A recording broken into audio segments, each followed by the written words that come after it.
She didn't hesitate. Golf cart, full speed, my driveway. I was 60 miles away, watching the live feed on my laptop, when Renata Holbrook aimed that cart at my robot and floored it.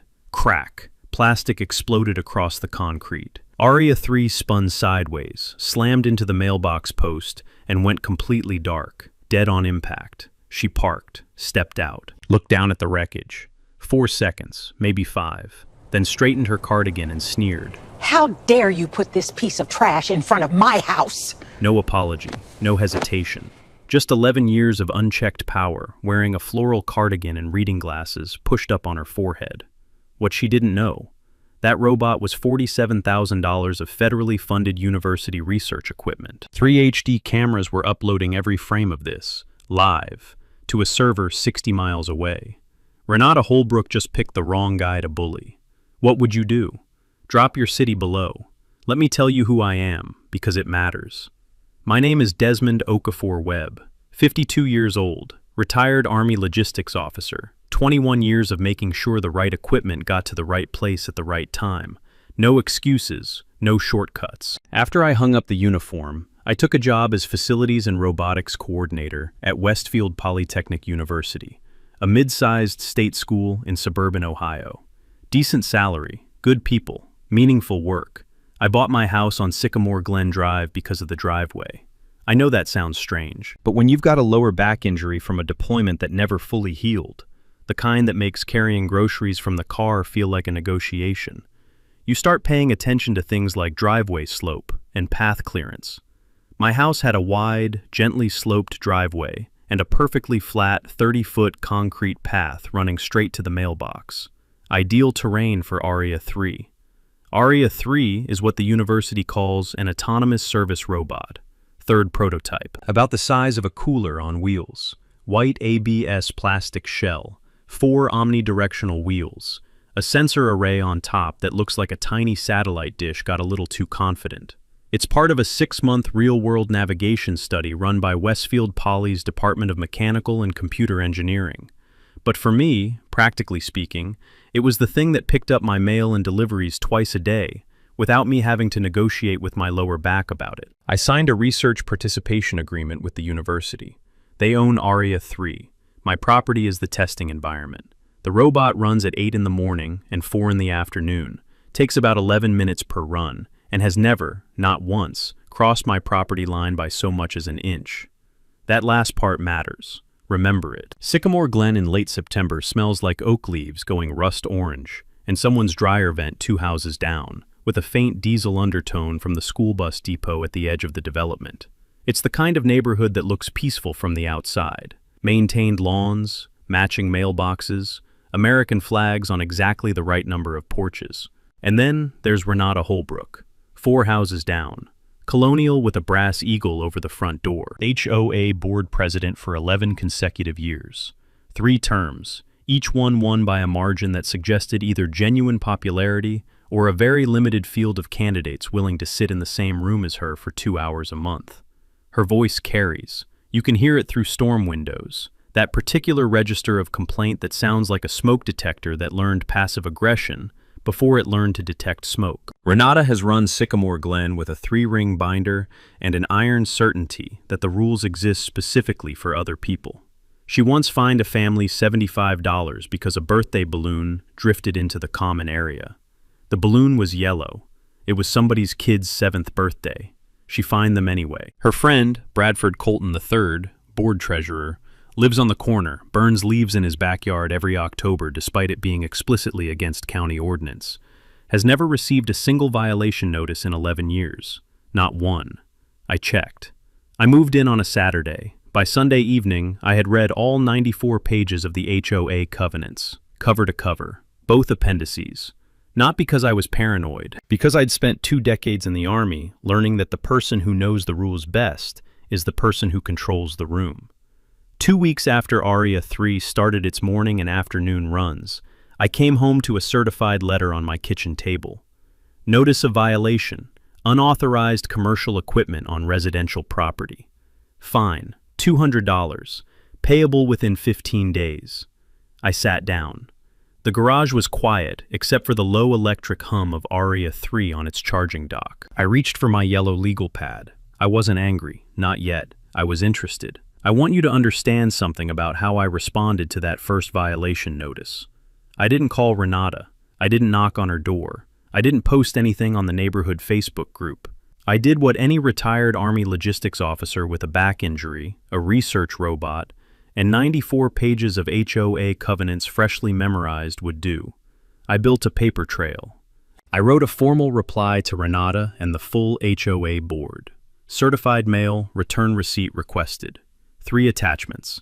1, a copy of the research participation agreement showing Westfield Polytechnic University as the legal owner of Aria 3, meaning it wasn't my commercial equipment, it wasn't even my equipment.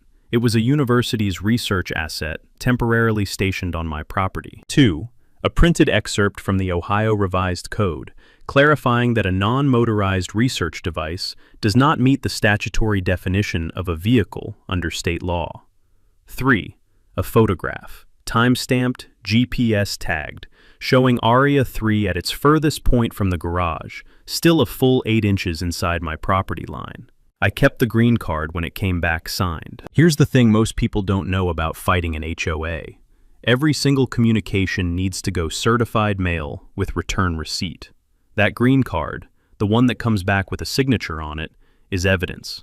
A text message is not. An email can be disputed. A green card with a signature and a postmark is a fact. If you're ever in a dispute with an HOA or a landlord or anyone with institutional power over your property, certified mail is the cheapest legal protection you can buy. 3 days passed, no acknowledgement, no response. Then, a second violation notice arrived. This one cited Section 9.2 of the Sycamore Glen Covenants, nuisance devices, defined, in the elegant language of people who've never been questioned, as any item that causes concern or discomfort to a reasonable resident. Fine, $350. I want to pause here and appreciate the sheer audacity of Section 9.2. Concern or discomfort to a reasonable resident. It's the legal equivalent of, I don't like it. You could find a garden gnome under Section 9.2. You could probably find the concept of a garden gnome. I went to the next HOA board meeting. I brought my folder. I was polite. I presented my case clearly, with documentation, like a man who had done this kind of thing in front of superior officers for 2 decades and was not remotely intimidated by a folding table and a coffee urn. Renata cut me off 3 sentences in. "We've made our determination, Mr. Okafor Webb. If you'd like to contest, you're welcome to submit a written appeal within 30 days. She smiled, that tight little smile, and moved to the next agenda item. The proposed new color palette for the neighborhood mailbox posts. Beige versus slightly darker beige. That was the next agenda item. I submitted my written appeal exactly as instructed, within the 30-day window, by certified mail, return receipt requested. Green card came back 6 days later. What Renata didn't realize, and this is where knowing all 94 pages pays off, is that by invoking the formal appeal process, she had also activated Section 17 of the HOA bylaws. Section 17 requires the board to hold a formal hearing within 45 days of receiving a written appeal, with a quorum, and written minutes. It's not optional, it's not discretionary, it's mandatory. The Sycamore Glen HOA board had not held a formal hearing in 6 years. They didn't have a functioning procedure for it. They had a folding table, a coffee urn, and a 3-ring binder. None of those things constitute a quorum. I didn't tell Renata any of this. I just set a reminder on my phone for 46 days out and waited.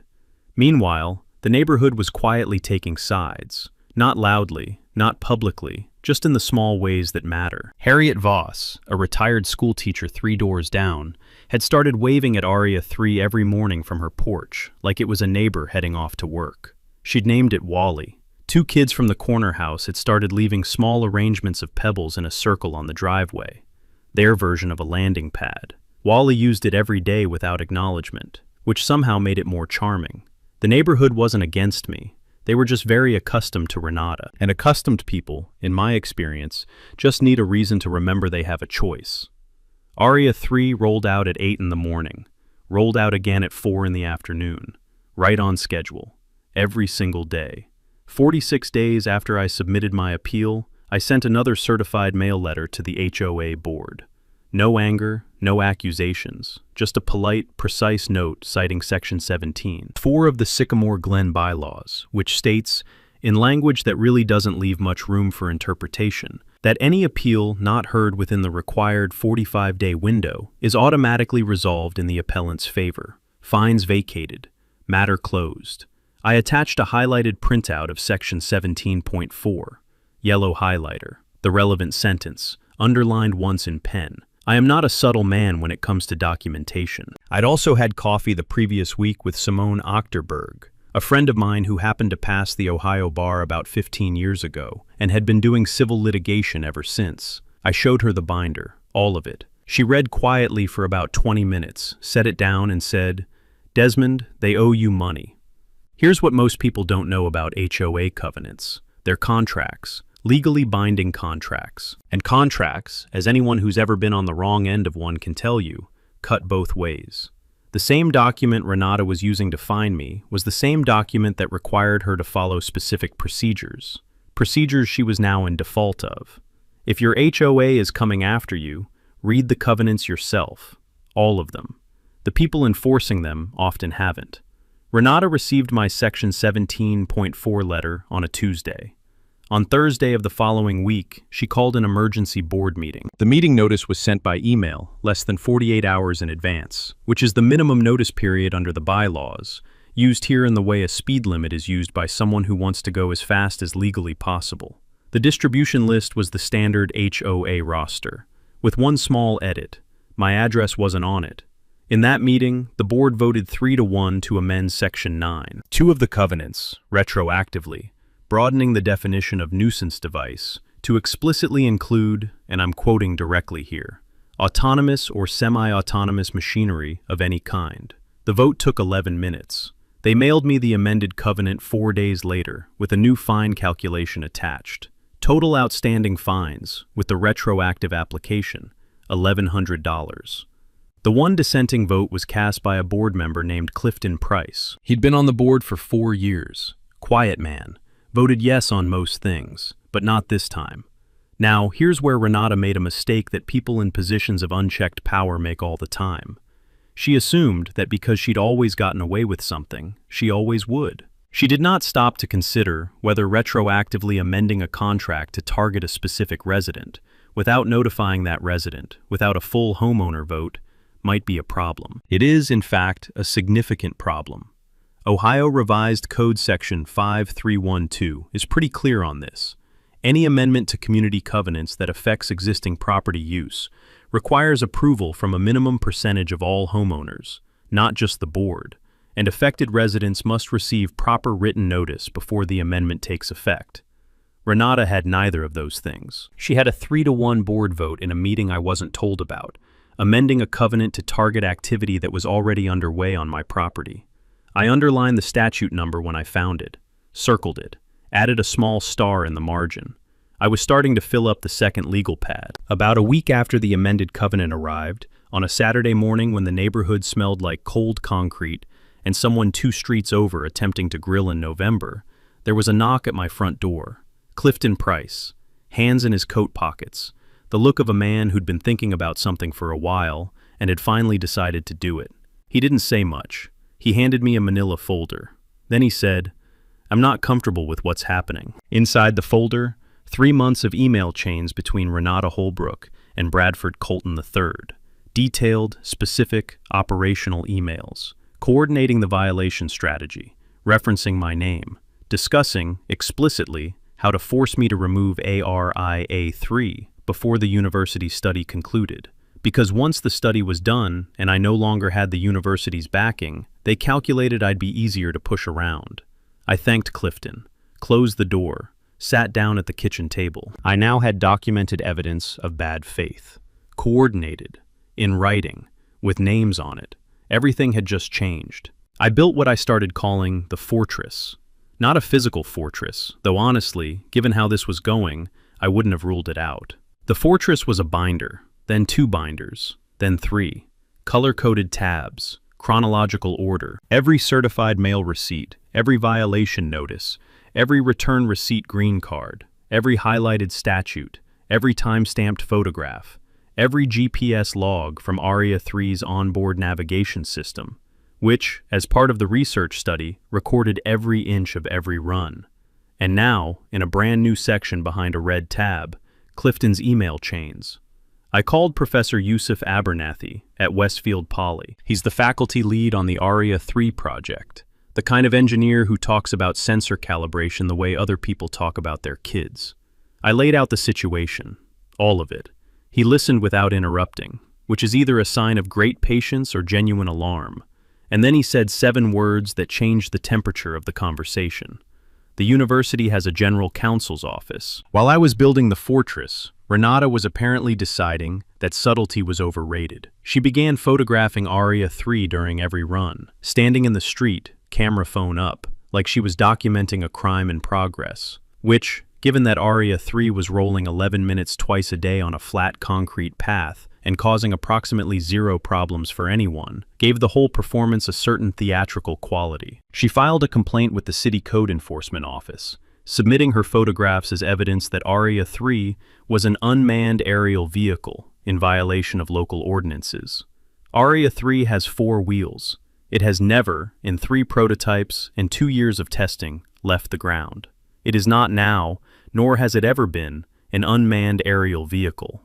The city sent out an inspector named Gerald Tufts. Gerald arrived, looked at ARIA 3 for approximately 40 seconds, wrote NA, ground-based device, not subject to UAV ordinance, on his clipboard, and drove away with the energy of a man who had better things to do and was now slightly annoyed that he didn't get to do them. Renata did not take the hint. She sent an email to the Sycamore Glen neighborhood distribution list, the same one she'd conveniently left me off of during the emergency board meeting, expressing, and I'm being precise here because the precise wording matters, concerns about what data this device may be collecting as it moves through our shared community environment. She didn't say ARIA 3 was spying on people's children. She just said she had concerns about data and children in the same paragraph. It's an old trick. Imply the thing without saying the thing, so you can later claim you never said the thing. 2 days later, Harriet Voss knocked on my door and handed me a printed copy of the email. She'd written 3 words at the top in ballpoint pen. Thought you should see this. I looked up ARIA 3's data collection parameters in the university's IRB approval documentation. That's the Institutional Review Board, the body that approves all human subjects research and whose approval is a public record. ARIA 3 collects wheel odometry, obstacle distance measurements, and motor torque data. It does not have outward-facing cameras. It cannot record human beings. It has never recorded a single frame of any neighbor, child, adult, or household pet in Sycamore Glen. Renata's email was a materially false and misleading statement about my property and my professional activities, made to a community distribution list. And Section 22, one of the Sycamore Glen HOA covenants, which I had read in full on my second day in the house, explicitly prohibits board members from making exactly that kind of statement. She had just violated her own rulebook, using her own distribution list. I photographed the email, added it to binder 3 behind the blue tab. That evening I walked ARIA 3's route myself. Just me, hands in my jacket pockets, the orange streetlights coming on one by one above the concrete path. October cold, the kind that presses through your jacket if you stand still long enough. I stood at the mailbox and looked back at my house. Every inch of the path was inside my property line, not a dispute anywhere, just a flat, concrete path, and a man who had read 94 pages of covenants and was very, very good at waiting. I breathed out, visible cloud of steam in the cold air, and went back inside. I had 3 binders, a university lawyer about to enter the conversation, and 43 days until the annual meeting. Professor Abernathy did what university researchers do when something threatens their work. He escalated through proper channels. He brought the situation to Westfield Polytechnic's Office of General Counsel as a standard protective measure. The attorney assigned to the matter was a woman named Petra Van Lith, University General Counsel, the kind of lawyer who speaks in complete sentences and never raises her voice because she's never needed to. She reviewed the case summary Abernathy provided, asked 3 clarifying questions, and then asked one more. What is the assessed value of the research equipment currently on site? Aria 3, $47,200. Federal grant attached to the 6-month navigation study, $150,000, funded by the National Science Foundation. Abernathy explained that under the grant terms, any damage to the equipment or disruption of the study required the university to file an incident report with the NSF. Vanlith noted this. Then she did something I hadn't asked her to do, and hadn't anticipated. She pulled the public records on the Sycamore Glen HOA.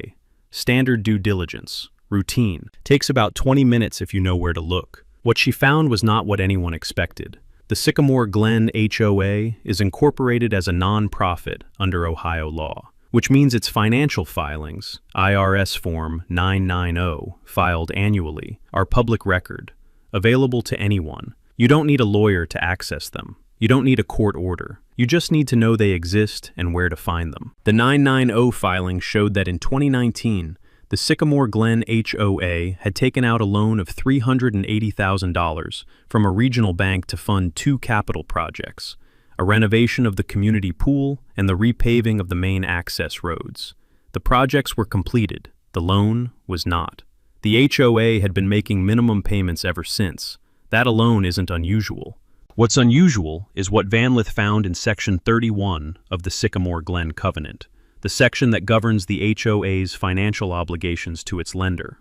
Section 31 contains a default clause. It states that any legal judgment or sustained legal claim against the HOA may constitute a default event under the loan agreement, triggering the bank's right to demand full repayment immediately. Let that sit for a second. If I filed a civil suit against the HOA, which I now had substantial documented grounds to do, and if that suit resulted in a judgment against them, the bank could call the entire $380,000 loan due at once. The HOA would have to come up with that money from somewhere. The somewhere would be the homeowners, all 240 of them. Renata had been picking this fight on behalf of 240 households, using their collective financial exposure as her personal playground, and she had never once looked at Section 31. This is the thing about HOA public records. The 990 filings, the loan documents, the reserve fund audits. They're all accessible. Most residents never look. The people making decisions on their behalf sometimes don't either. In a dispute with your HOA, pulling those documents yourself could change everything you think you know about who actually has leverage. Vanlith called me on a Thursday evening. She walked me through what she'd found, calmly, the way you'd explain a weather forecast. I sat with it for 2 days. I hadn't gone looking for this. It had found me. And now I had to decide what to do with it. I called Simone Ochterberg on a Friday morning. Not for coffee this time. She came over that afternoon with a legal pad of her own, which I appreciated, a sign of professional seriousness. And we sat at my kitchen table for 2 hours, going through every document in the 3 binders, while Aria 3 hummed on its charging dock in the garage, and the November wind pushed dead leaves across the driveway outside. She read Clifton's emails twice. She read the retroactive amendment. She read the procedural default timeline. She read the Section 22. 1 violation, the city inspector's report, the IRB documentation. Then she put her pen down and said, "You have a bad faith breach of fiduciary duty claim, a covenant violation claim, a procedural default claim, and depending on what happens next, potentially a tortious interference claim with the university research contract." I asked her what that translated to in plain English. "It means she didn't just break the rules," Simone said. "She broke them on purpose, and you can prove it." She agreed to represent me on a contingency basis, meaning her fees come out of the settlement, not my pocket, when we win. Not if, when. That's the thing about a good attorney with a strong case. They stop using the word if fairly early in the conversation. When an HOA acts in documented bad faith, it stops being a neighbor dispute and becomes a tort claim. And attorneys take strong tort cases on contingency, which means you don't need money to fight back. You need documentation. While Simone was building the legal filing, Petra Vanlith was writing a letter. On Westfield Polytechnic University letterhead, signed by the institution's general counsel, addressed to Renata Holbrook, the full HOA board, and this is the part that matters, the HOA's own liability insurance carrier. The letter stated, in formal and precise language, that Area 3 was university property, protected under a federal research grant, that interference with its operation could constitute tortious interference with a contractual relationship, and that the university was formally monitoring the situation and preserving all relevant evidence. Preserving all relevant evidence is lawyer for. We are getting ready, and everything you do from this point forward is going into a file. I upgraded my security system that same week. 2 4K cameras covering the full length of the driveway and the concrete path. A third wide-angle camera mounted on the garage facing the street. All 3 on continuous cloud backup, GPS-synced timestamps, uploading in real time to a third-party server. I also asked Professor Abernathy one specific favor. For the next 3 weeks, Area 3's onboard data would transmit live to the university's research archive. Read-only, immutable, time-stamped. The kind of record that holds up in court because nobody, not even the university, can edit it after the fact. I also notated the GPS coordinates of my property line on all 4 sides and sent them to Simone. Here's the thing about documentation that people underestimate. It's not just about having evidence after something goes wrong. It's about creating an environment where going wrong produces an automatic, irrefutable record. Cloud-backed footage with GPS timestamps isn't just security. It's primary evidence that's already authenticated before anyone asks for it. If you're in a situation where you know the other party is escalating, set up continuous cloud-backed recording with third-party storage. Local hard drives can be challenged. Cloud archives held by independent providers are significantly harder to dispute in court. In between all of this, I was having quiet conversations, not meetings, not rallies, just conversations, one at a time, at the mailbox and on the driveway, and once in the hardware store 2 miles away. Harriet Voss, who'd been watching Renata for 3 years and had her own file of irregularities she'd never known what to do with. The Thibodeau-Garcia couple, young engineers, 2 streets over, who'd been fined $90 for solar panels on their south-facing back roof, which is explicitly permitted under Ohio law.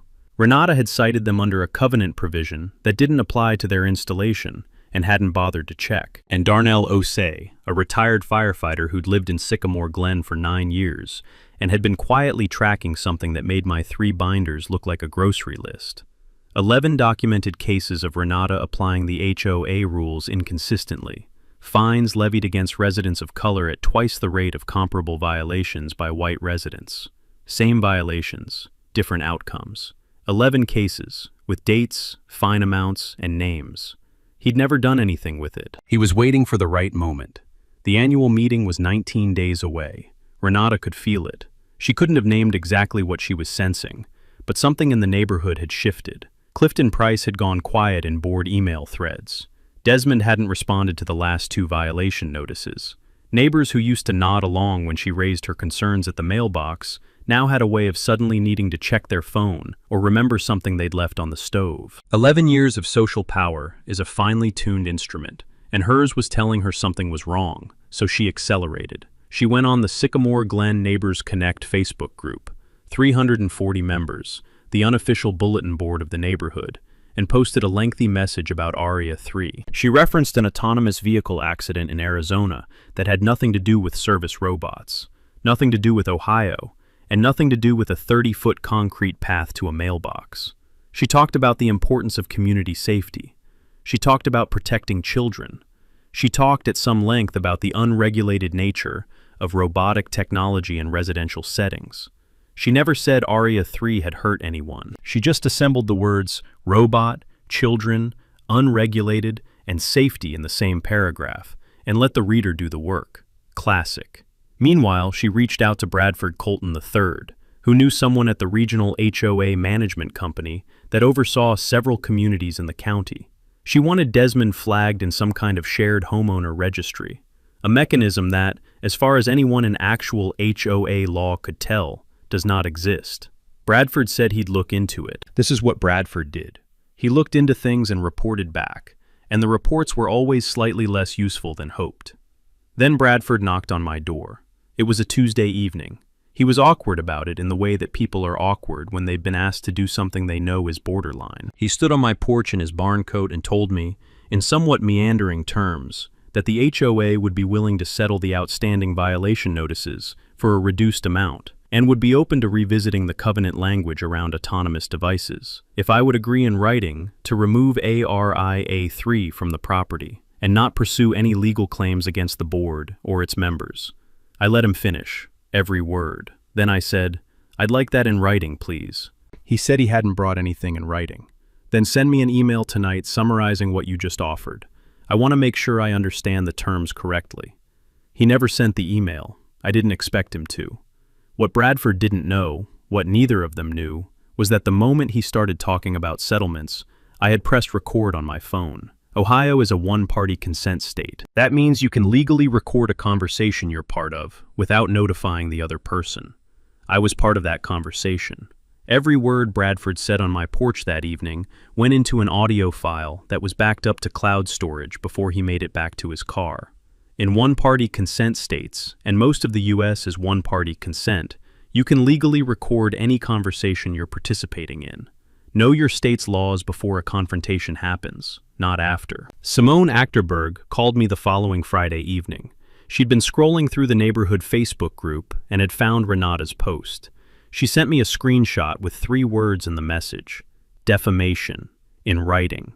Under Ohio law, publishing a false statement of fact to a third party that damages someone's professional reputation can constitute defamation. ARIA 3 had an IRB approval documenting its data collection parameters, a city inspector's report confirming it posed no regulatory concern, and a 2-year safety record without a single incident. Renata had publicly implied, in a named community forum with 340 members, that it was a safety hazard to neighborhood children. The post had 53 comments by the time I saw it, a few neighbors expressing concern, a few others pushing back. And there, at the top of the comments section, Harriet Voss had written 7 words. "Wally has never bothered anyone, not once." 26 likes. I added the screenshots to Binder 3, behind the new orange tab. The annual meeting was 10 days away. Everything I'd built, the binders, the cameras, the legal team, the community conversations, the audio recording sitting in my cloud backup, was in place. I just needed Renata to make one more mistake. I didn't have to wait long. I was in my office at Westfield Poly when it happened, 60 miles from home, laptop open on my desk, the university server's live feed running in a small window in the corner of my screen, the way it had been running every day for 3 weeks.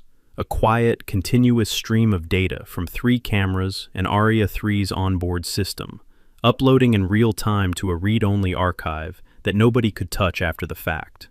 4:12 p.m. ARIA 3 rolled out of the garage for its afternoon run. 8 minutes in, right on schedule. Rolling down the concrete path toward the mailbox, sensor array rotating slowly, doing exactly what it had been doing twice a day for 2 months without incident.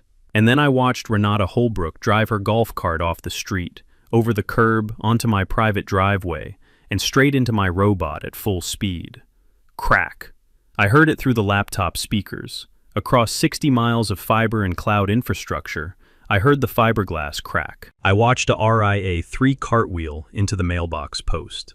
I watched the sensor array, the part that represents 2 years of calibration work by a team of graduate students, shear off and slide across the concrete. ARIA 3's data stream ended at 4:13:07 p.m. Renata stepped out of the cart, looked down at $47,000 of federal research equipment destroyed on my private property, straightened her cardigan, and drove home. I sat at my desk for about 15 seconds, just watching the frozen feed. 2 years of work, my back's best assistant, gone in 4 seconds because a woman in a floral cardigan decided the rules she enforced on everyone else didn't apply to her today. Then I picked up my phone. 4:14 p.m. I called 911. I need to report willful destruction of private property. 4:15 p.m. I called Simone. She didn't say hello. She said, "Don't touch the robot. Don't go outside. Stay on the phone and tell me everything."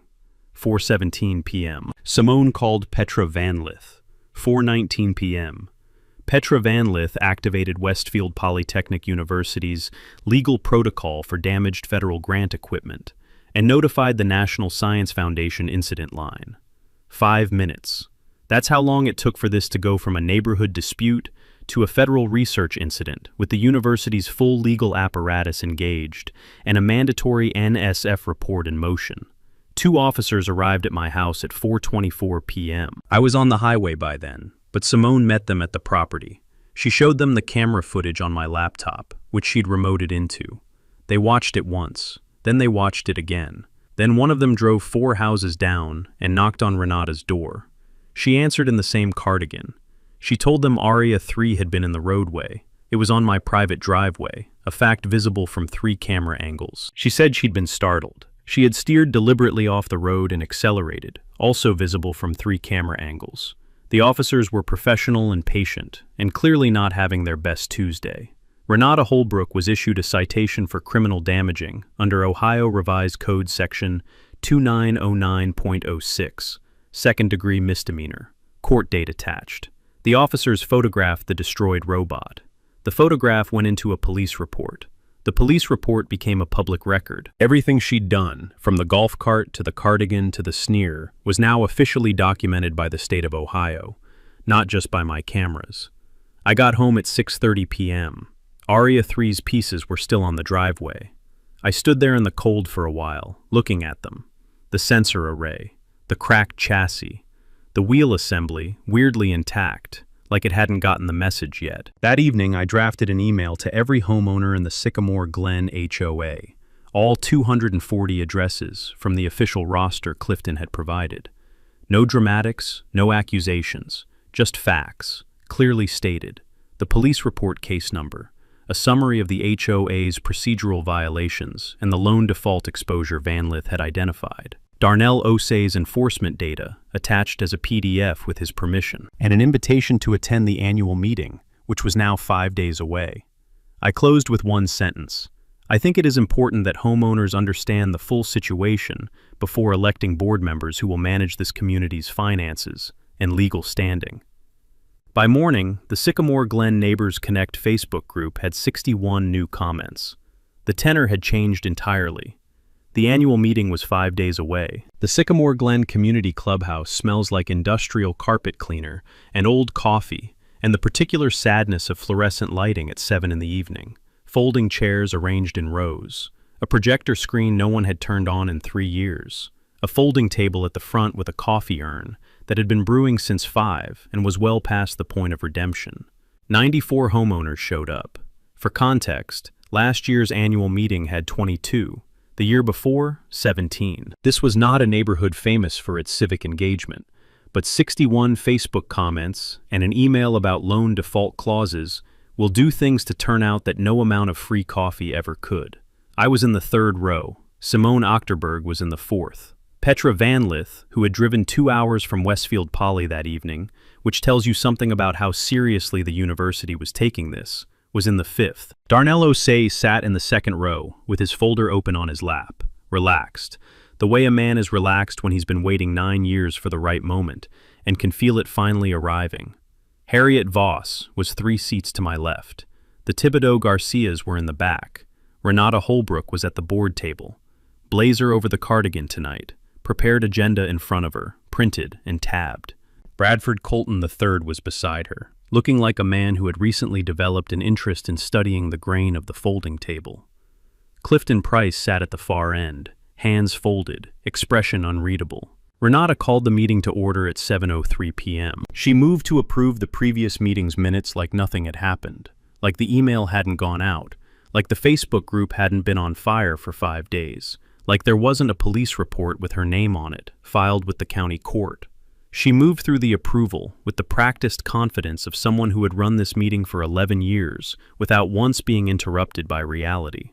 At 7:08 p.m., the clubhouse door opened. A man in a gray jacket walked in, carrying a manila envelope.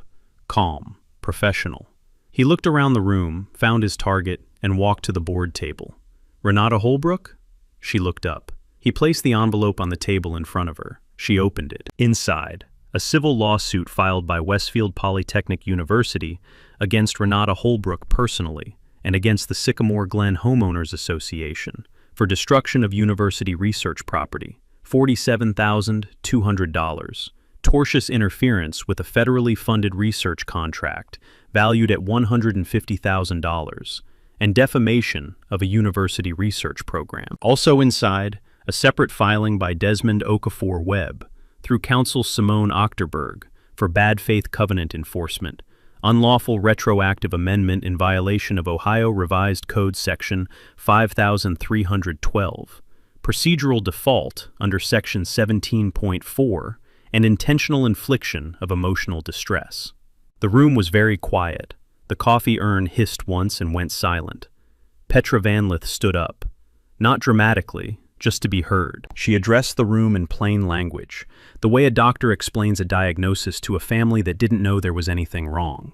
She explained the HOA's outstanding loan. She explained Section 31. She explained that the university's claim alone, before Desmond's separate filing, potentially met the threshold to trigger the default clause, giving the bank the right to demand full repayment of $380,000 from an organization that operated on homeowner dues. "I'm not here to punish this neighborhood," she said. "I'm here because you deserve to know what decisions have been made in your name." A man in the back row who had lived on the street for 23 years raised his hand and asked for the total exposure number. Van Lith gave it. It was not a small number. 3 people in the room did the math on what that meant per household and looked like they needed a moment. Then Darnell Osai stood up. He didn't perform. He just opened his folder and read. 11 cases, dates, violation types, fine amounts, demographic information from the HOA roster, cross-referenced with public records. The pattern didn't need explanation. It was right there in the numbers, laid out in Darnell's steady, unhurried voice. A 9-year record of a rule being applied to some people and not others, and the demographic line between those two groups being exactly what you'd expect it to be. Nobody erupted. There was just silence, the kind that means people are doing math of a different sort. Clifton Price set down his pen, looked at the room, and made a motion. Vacate all outstanding fines against Desmond Okafor Webb, void the retroactive Section 9.2 amendment, and call an immediate vote of no confidence in the HOA board president. He needed a second. He got 4. Simultaneously, from different corners of the room. The vote was 71 to 11. Renata Holbrook sat at the board table for a long moment after the count was announced.